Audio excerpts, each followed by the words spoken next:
दोस्तों, गणेश चतुर्थी का बड़ा आध्यात्मिक और धार्मिक महत्व है।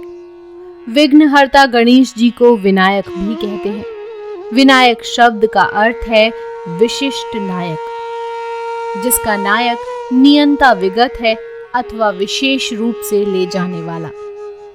वैदिक मतानुसार सभी कार्यों के आरंभ में जिस देवता का पूजन होता है वह विनायक है।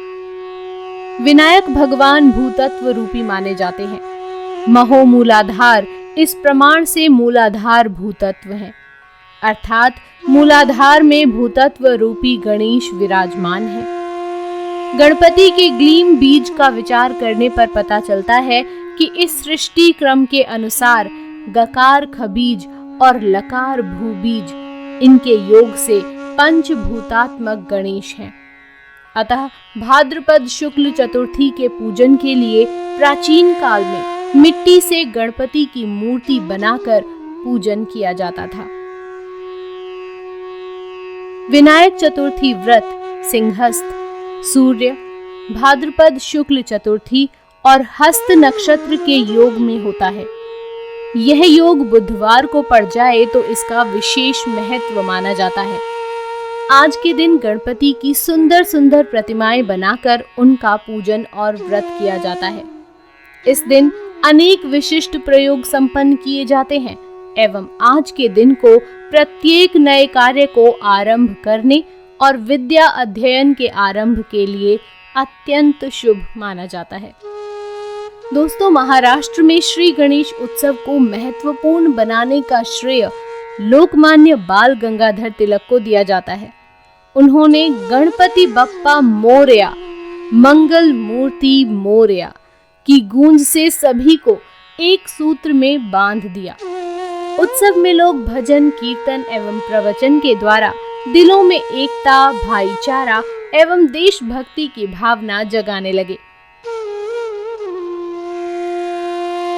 वर्षों पूर्व बाल गंगाधर तिलक ने गणेश उत्सव की जिस महत्वपूर्ण परंपरा की धूमधाम से शुरुआत की थी, आज भी यह उत्सव उतनी ही धूमधाम एवं हर्षोल्लास के साथ मनाया जाता है।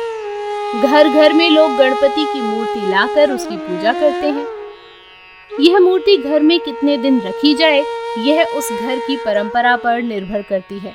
कहीं कहीं पर सार्वजनिक गणपति की भी स्थापना की जाती है। परंपरानुसार अनंत चतुर्थी के दिन जुलूस के रूप में गणेश जी की प्रतिमा को नदी या तालाब के पानी में अगले वर्ष जल्दी आने के लिए कहकर विसर्जित किया जाता है। इस दिन ज्योति के महासागर में पूरा देश अनेक असंख्य दीपकों और लड़ियों से जगमगाता है।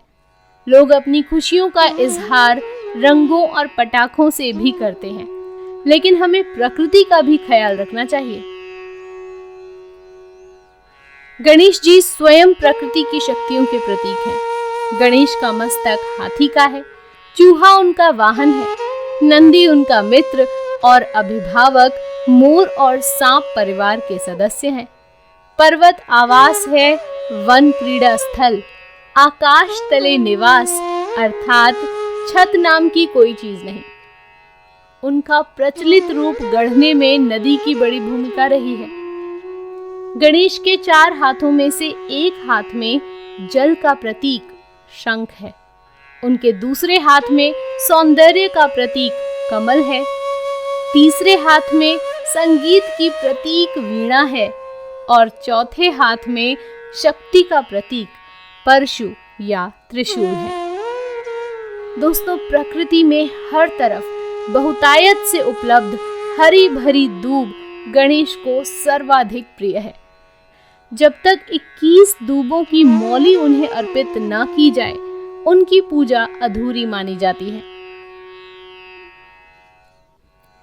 शास्त्रों में उल्लेख है कि आम, पीपल और नीम के पत्तों वाली गणेश की मूर्ति घर के मुख्य द्वार पर लगाने से सकारात्मक ऊर्जा का संचार होता है।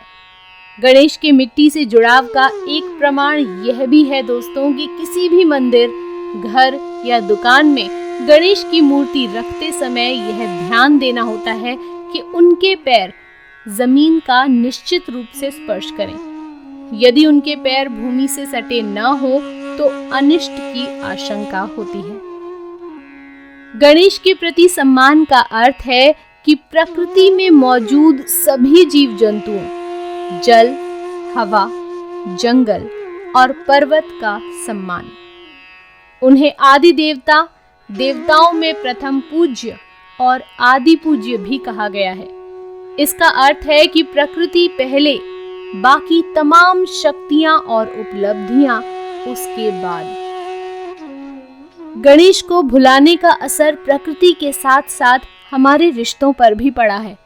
आज प्रकृति अपने अस्तित्व के सबसे बड़े संकट से रूबरू है और इस संकट में हम उसके साथ नहीं, उसके खिलाफ खड़े हैं। गणेश के अद्भुत स्वरूप को समझना और पाना है तो उसके लिए असंख्य मंदिरों और मूर्तियों की स्थापना, मंत्रों और भजन कीर्तन का कोई अर्थ नहीं। गणेश हमारे भीतर है। प्रकृति, पर्यावरण और जीवन को सम्मान और संरक्षण देकर ही हम अपने भीतर के गणेश को जगा सकते हैं। दोस्तों, अगर आपको ये वीडियो अच्छी लगी हो तो वीडियो को लाइक करें, शेयर करें और हमारे चैनल को सब्सक्राइब जरूर करें। धन्यवाद।